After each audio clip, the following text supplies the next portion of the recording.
얼마 전 북한이 ICBM을 발사했습니다. 우리 전문가들 가운데서는요, 대기권 재진입 기술에 반신반의하는 논평들을 했어요. 그러자 북한은 크게 반박하는 성명을 내기도 했습니다. 이걸 입증하기 위해서라도 ICBM 또 발사하는 거 아니냐, 각을 낮춰서 발사하는 거 아니냐, 이런 우려들이 나오고 있지요.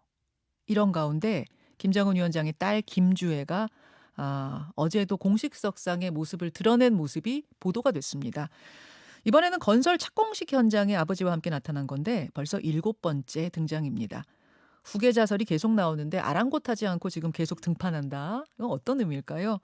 자, 북한과 관련된 여러 동향들 이분과 함께 짚어보죠. 권영세 통일부 장관 나오셨습니다. 어서 예, 오십시오. 안녕하십니까. 예, 권영세입니다. 오랜만에 예, 출연하셨어요. 작년 7월 정도가 마지막이었었다 그러네요. 맞습니다. 저는 TV에서 항상 뵈니까 그렇게 오래됐나 싶은데, 예, 그러셨어요. 예, 근데 오래된 것 같습니다. 예, 오래됐습니다. 그리고 장관님 취임하신 지도 벌써 10개월 됐어요. 10개월 가까이 돼갑니다. 예, 예, 빨리 사실은 지나가는 것 같아요. 아니 통일부가 이렇게 눈에 보이는 어떤 성과를 내기가 음, 쉽지 않은 부서다 그렇죠. 보니까 예, 장관으로서 일을 수행하는 것도 이게 참 어려우실 것 같은데 10개월 어떠셨어요?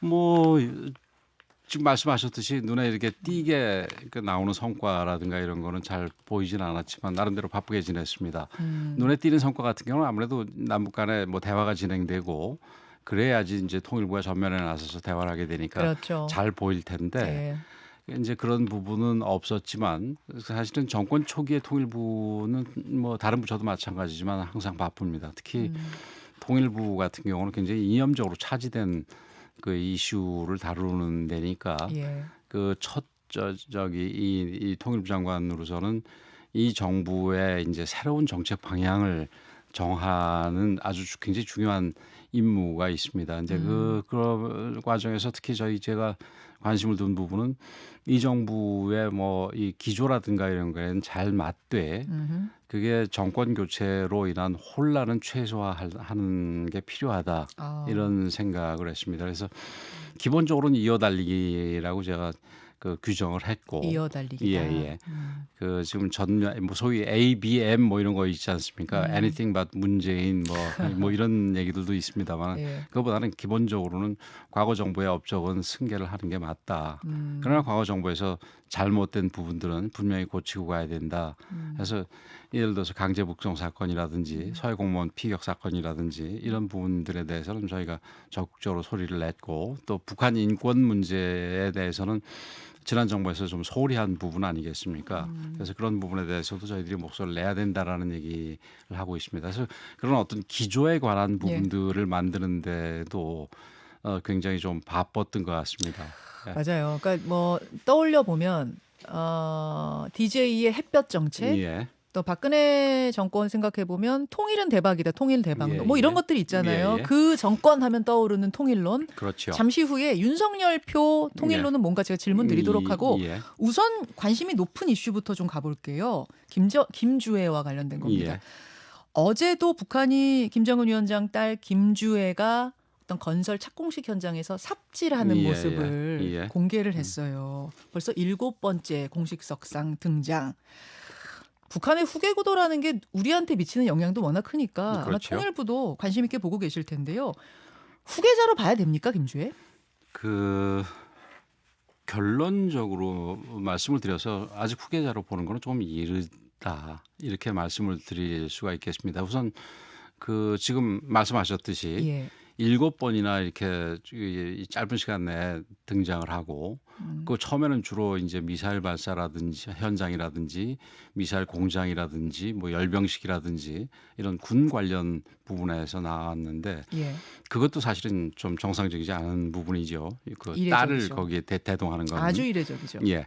근데 이번에는 그런 기조에서 벗어나 가지고 그 서퍼걸인가요? 거기 건설 착공식 때 데리고 나왔단 말입니다. 예. 그래서 그냥 옆에 이 구경꾼이 아니라 음, 직접 삽을 떠서 하는 모습까지 보여줬단 말입니다. 그래서 그러니까요. 이런 부분은 그러니까 예사롭게 볼 수 없는 부분이라서 이게 어, 많은 분들이 이게 그 김정은 체제에서 이런 식으로 그 이전에 저기 북한 체제에서는 지금 후계자를 이렇게 일찍 내보낸 적이 없거든요. 그러니까 후계자가 아니라 자녀들을. 네. 그래서 이거는 후계자를 미리 결정하는 게 아니냐 이런 얘기를 하는 분들이 굉장히 많이 계신데, 근데 보면은 우선 김정은이 이제 40살 정도 이제 됐습니다. 마흔이죠. 예. 그리고 사실은 북한 체제가 우리보다 훨씬 더 좀 이렇게 가부장적인 남자 위주의 사회인 측면이 있는데, 과연 지금부터 이 후계 구도를 만든다 하더라도 이게 여성이 군 위주로 돼 있는 그 북한 체제를 이끌어갈 수가 있겠느냐 하는 그런 의문도 남아 있거든요. 그렇기 아. 때문에 지금은 어쨌든 4대 세습은 확실하게 하겠다는 모습을 보이는 거는 분명한데, 4대 세습까지는 확실해 예, 보이고. 그러는데 그 4대 세습의 당사자가 김주애인지는 조금 계속해서 지켜보는 게 옳겠다 이렇게 아. 생각을 합니다. 일단 후계자로 낙점됐다고 보기는 어렵다 쪽이신 것 예, 같은데. 예, 그렇습니다. 그래서 후계자 아니다인 것과 예, 아직은 아니지만 후보로는 열려 있다. 두 가지로 좀 나뉘잖아요. 예, 어느 그레이 쪽- 존에다 놓는 게 맞을 것 같습니다. 그레이 존이요. 예, 예, 열려는 있다. 예, 그렇습니다. 아니 제가 이 질문을 왜 드렸냐면 태용호 의원이 지난주 출연하셔서 태용호 의원의 의견은 여성 후계자가 나오기 어렵다. 왜냐하면 그때부터는 이제 혈통이 그러면은 북의 중심 혈통에서 이제 목의 중심으로 아예 예. 바뀌어버리는 거기 때문에 굉장히 가능성을 낮게 보시더라고요. 태 의원은. 그러니까 뭐 태 의원님만 하더라도 북한 체제에서 오래 생활하신 분이니까 굉장히 남성 중심적인 생각을 하실 텐데, 예. 그러나 백두 혈통이 여성밖에 없다고 그러면은 그때는 얘기가 조금 달라지겠죠. 백두 혈통이 여성밖에 없다면? 근데 지금 맏아들은 맏이는 그러니까 첫째는 예. 아들인 걸로 우리 정보 당국이 거의 확인한 거 아닌가요? 확인한 건 아니고요. 그것도 아직 첩보 수준 정도로 알고 있습니다. 그래서 만약에 그 첫째가 아들이라면은 예. 뭐 태용 의원 말씀이나 뭐 다른 분들의 추측처럼 분명히 그 김주애는 그냥 이 홍보의 목적이지 아니다라고는 측면에 더 중점을 둬야 되겠지만, 이 김정은의 첫째 부분에 대해서는 예. 여러 가지 그 추측할 만한 정황들은 그러니까 존재에 대해서 추측할 만한 정황들은 있었지만 예. 확실하게 확인할 수 있는 정도의 내용은 없습니다. 그래서 지금 아, 그러니까 공식적으로 저희들이 얘기를 할 수 있는 거는 그래요. 지금 첫째가 어떤지는 모르지만 어쨌든 딸이 하나 있고, 예. 그 밑에 지금 김주애라고 불리는 그 많이 다니는 그 딸 밑에 한 명이 더 있다. 그러나 그 성별은 잘 모르겠다. 예. 그러나 그 위에 아들이 있는지 여부는 지금 확인할 수 있는 상황이 아니다. 이게 아마 공식적으로 얘기할 수 있는 내용일 겁니다. 그렇군요. 그러니까 첫째가 아들일 가능성이 높아 보이는 정황은 있지만 그것도 단정 못하고. 그렇죠. 첫째가 있고 그것이 아들일 것으로 여겨지는 정황들은 좀 있었으나, 예를 들어 장난감을 뭐 왕창 예, 사가고 예. 그랬다면서요. 예, 남자 예. 장난감. 예, 그렇지만 단정은 못한다. 예. 셋째도 있긴 있는 것까지는 확실한데 예. 셋째는 아예 성별을 성별을 추정할 수조차 등장한 없다. 게 전혀 없으니까요. 그 무렵에 이설주에 그 여성들이 그 아이를 가졌을 때 생기는 신체의 변화, 이제 배부르는 예. 거가 대표적이겠죠. 그런 모습들이 이제 밝혀졌지만, 그리고 한동안 이 출산 때문에 그러리라 생각이 되는데 이 공식석상에 나타나지 않은 그런 사실은 있지만 그 이후에 그 아이가 그 등장한 적은 없기 때문에 있을 것이다 생각을 하면서도 그 아이의 성별부터 시작해서 이런 거는 정확하지 않다 이렇게 말씀드리는 그렇군요. 겁니다. 지금 그러셨어요. 백두혈통으로 이어갈 수 있는 존재가 딸밖에 없을 경우엔 예. 어떡하냐. 그렇죠. 그 얘기는 3명 다 딸일 수도 있고 혹은 아들이 있긴 있지만 이것을 어떤 권력을 이어받을 상황이 아닐 수도 있다.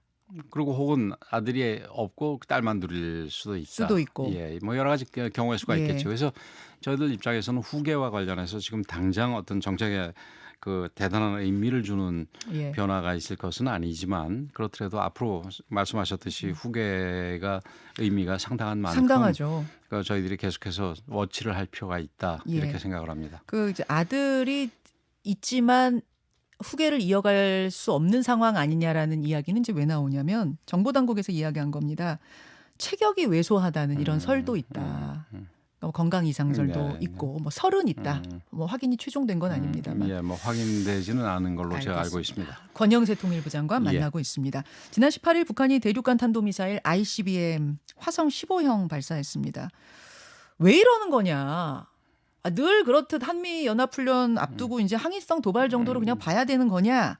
아니면 그 이상의 메시지로 더 심각하게 봐야 되는 거냐? 어떻게 보세요, 장관님? 뭐 여러 가지 이유가 있다고 봅니다. 우선 첫 번째로 최근에 이제 북한의 경제 사정이 그렇게 좋지 않으니까 어쨌든 좀 더 그 17도 아니고 확실하게 검증된 예. 15를 쏘음으로 해가지고 성공을 시켜서 그 내부적인 그 이 결속? 결속이라든가 이런 부분도 있고 또 음. 하나는 올해 들어서 사실은 우리 그 한미 연합훈련이 몇 번 있었음에도 불구하고 작년 의 기준에 따르면은 뭐 몇 번을 해도 시원찮았을 텐데 참고 있다가 처음으로 한 거 아니겠습니까? 그래서 그런 거를 생각을 할 때 이게 좀 몰아서 이 한미 훈련에 대해서 어떤 경고라든가 이런 거고 그리고 전반적으로 지금 한반도의 긴장을 고조시켜서 이 윤석열 정부의 통일 정책에 대해서 좀 압박을 가해서 이게 지금 당신들이 이 강경하고 힘에 의한 평화를 추구할 때는 계속해서 긴장이 올라갈 수가 있다라는 아, 경고를 통해서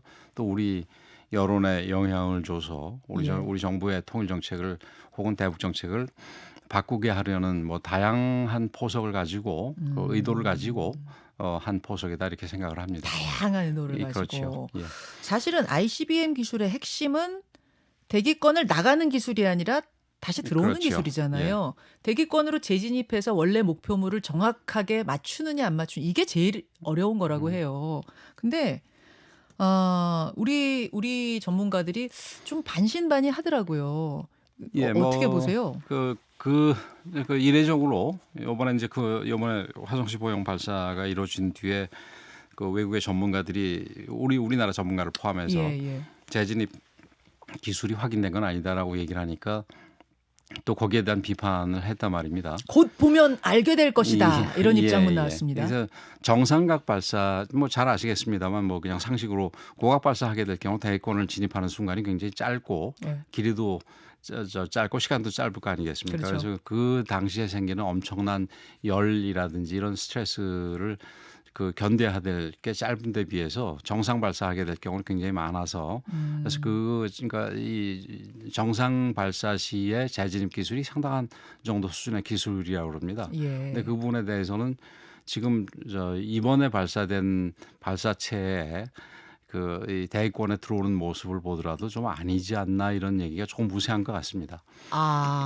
이번에 뭘 고각 발사긴 하지만 촬영이 됐잖아요. 예, 촬영이 됐는데 예, 아까도 불꽃이. 말씀드렸듯이 이게 고각 발사 같은 경우는 예. 굉장히 재진 시간이라든지 이 지나치는 거리가 짧기 때문에 그렇죠. 그 열에 의한 스트레스라든지 이런 부분이 짧아서 그 고각 발사 가지고는 재진입 기술이 완성이 됐다 표현을 할 수가 없는 모양입니다. 그래서 예. 이제 북한이 우리 평론가들 뭐 전문가들 이야기를 듣고는 두고 봐라.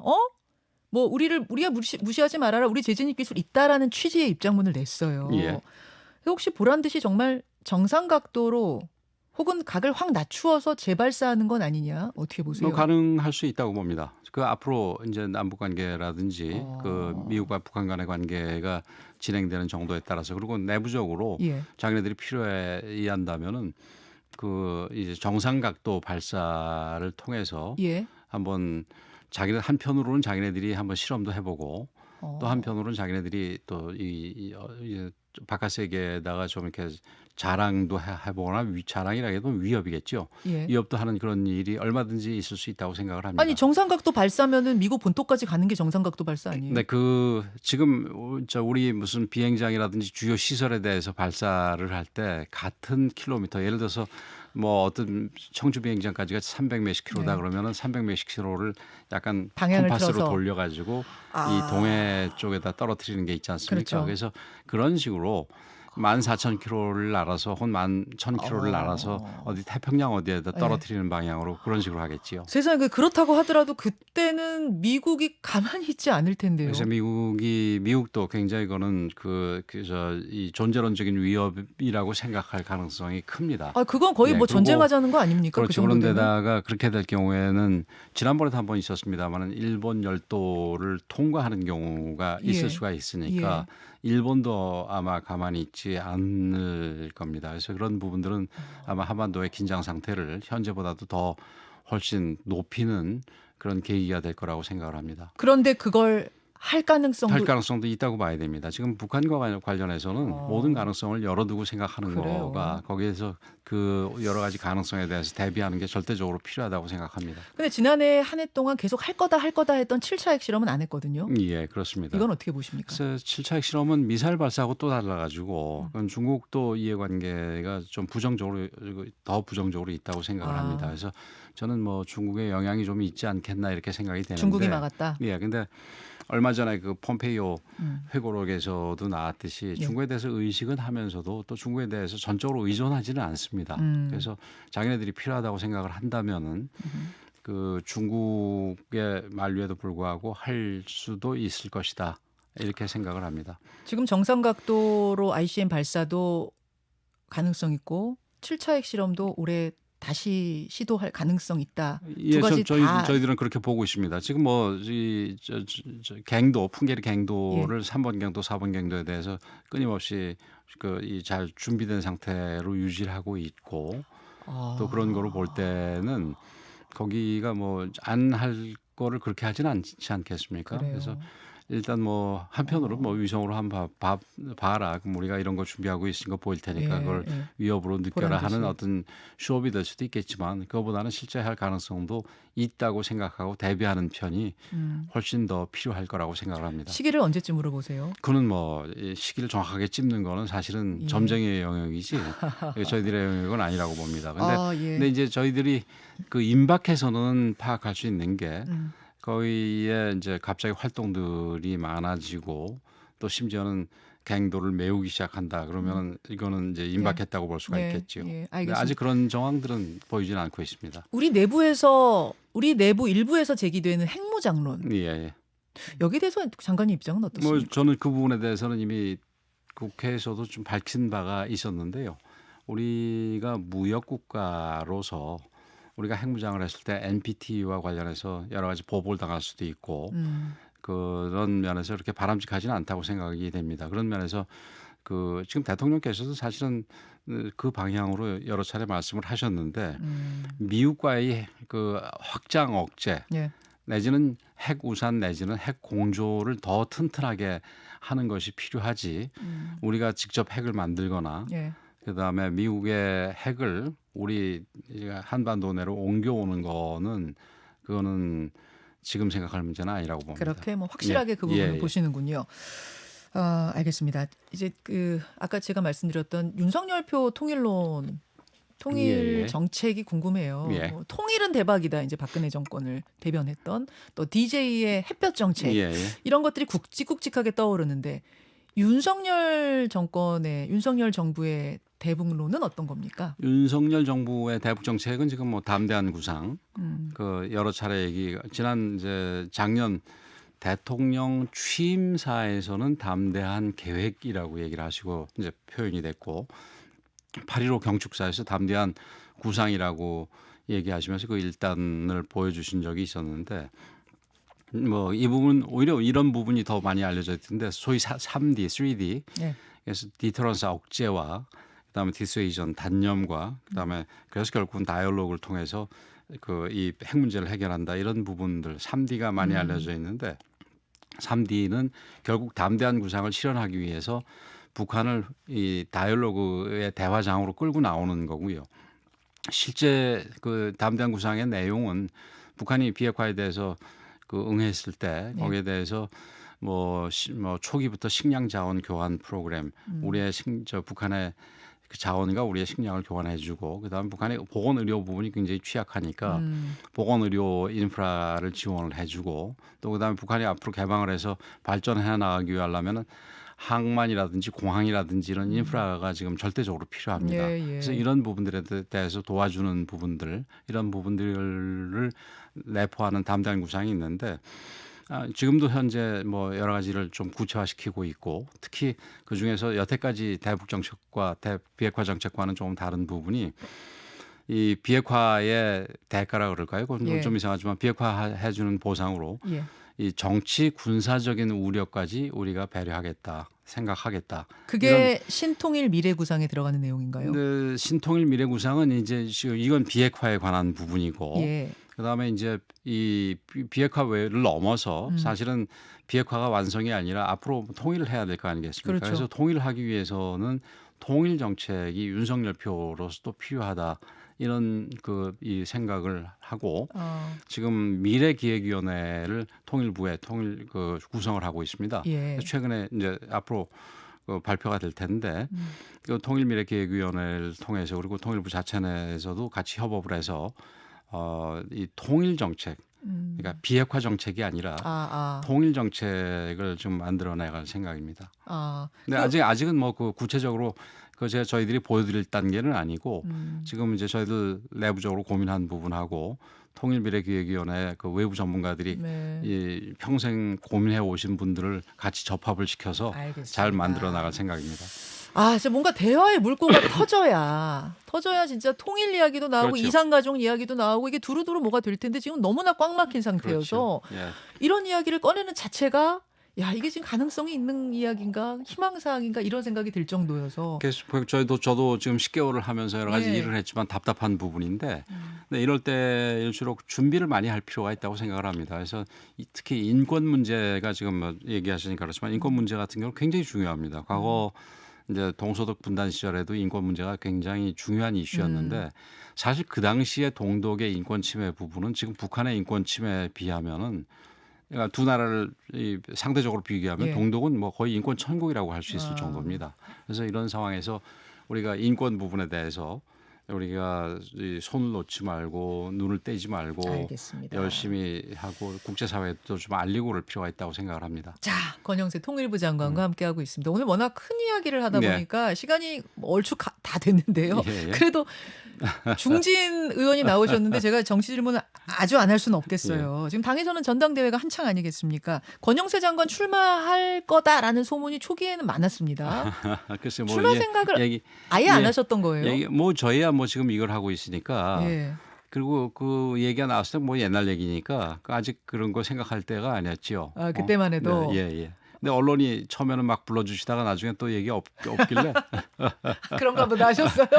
그랬습니다. 미련은 좀 남으세요? 뭐 그런 거 없습니다. 그런 거 없습니까? 예. 지금 전당대회 돌아가는 판은 어떻게 보고 계십니까? 글쎄 제가 뭐 낮에는 뭐 딴 일 때문에 잘 안 되고 이제 집에 들어가서 예. 뉴스나 혹은 뭐 그러니까 이 신문이라든가 이런 활자 매체로 보는데 조금 더 이게 좀 미래지향적으로 좀 갔으면 하는 아쉬움은 뭐 저도 뭐 한편으로는 장관이지만 한편으로는 당의 의원이니까 지금 현재 좀 네거티브 쪽으로 이렇게 좀 많이 가고 있지 않습니까? 그런 것보다는 좀 비전이라든가 특히 공천 선거 이런 예. 거 앞두고 사실 대표가 이런 부분들에 대해서 어떤 비전을 가지고 어떤 방식으로 하겠다 이런 부분이 조금 더 많이 부각이 됐으면 하는 아쉬움을 당원의 한 사람으로서 느끼고 있습니다. 총선 이야기가 나와서 예. 하나만 질문을 좀 예. 드리죠. 이번 전당대회에서 이제 다뤄지고 있는 화두 중에 하나가 총선인데 예. 안철수 천하람 후보는 중진이나 혹은 대통령 측근 인사들이 수도권 험지 출마해야 한다. 이 얘기를 계속하고 있습니다. 뭐 권 장관님이야 수도권 출신이시니까 예. 조금 더 자유롭게 답변 가능하실 것 같아요. 수도권 중진이 보기에 이 수도권 험지 출마로는 어떻게 보십니까? 뭐 전체적으로 지금 제가 뭐 장관 입장에서 얘기하기는 그렇지만 일반적인 얘기만 드린다면은 그게 너무 이게 쇼잉하는 것보다는 그 지역에서 좋은 사람을 뽑는 게 더 중요하고 원칙적으로 그리고 그러나 물론 이제 전반적인 흐름을 영향을 주기 위해서 일부 뭐 이렇게 좀 뭐랄까 쇼킹한 보여주기가 필요하지만 그 보여주기가 다가 돼서는 선거 결과가 오히려 기대했던 것보다 더 낮아질 수 있다는 점을 주의해야 될 겁니다. 그러면 적절한 수준의 뭐 쇼킹 요법? 예, 쇼킹 요법이 뭐 예를 들어서 무슨 뭐 현역 의원을 옛날에는 탈락시키는 방법으로 물갈이하는 방법으로도 있었고 예. 또 일부 그 빅샷들이 예. 이 자기 지역구로 옮겨서 수도권으로 오는 경우도 있었지만 뭐 모든 사람들 수도권에 와서 질게 빠른 사람들까지 뭐든지 다 나와서 수도권으로 와라 그거는 그렇게 현명한 정책은 아닙니다. 그래서 뭐든지 금도가 있다고 생각을 합니다. 아니 장제원 의원 같은 분이 대표적으로 좀 수도권 나와라 이 얘기를 계속 하고 있잖아요. 저 누가 안철수 의원이 뭐 천하람 후보도 하고 있고. 장제원 의원이 얘기하는 게 아니라 예. 장제원 의원 보고 나와라. 나와라. 그거 어떻게 생각하세요? 대표적인 핵심 측근이니까.